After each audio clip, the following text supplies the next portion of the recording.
Welcome to the third video. In this video, we will connect the domain name that we purchased from Namecheap.com with the hosting plan we bought on mochahost.com.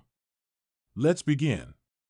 First, you want to log into your Namecheap account and head over to your domain name and press the button Manage.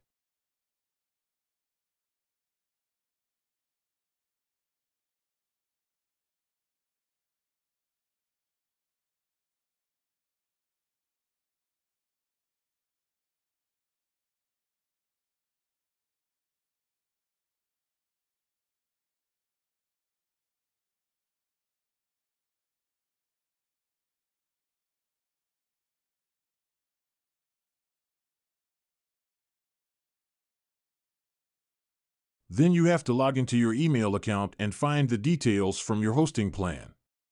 You will find the name servers where you must copy and paste them in your custom DNS name servers on Namecheap panel as shown on your screen. Another way to find your name servers is to connect at mochahost.com and speak in the live chat with the support. They will help you immediately.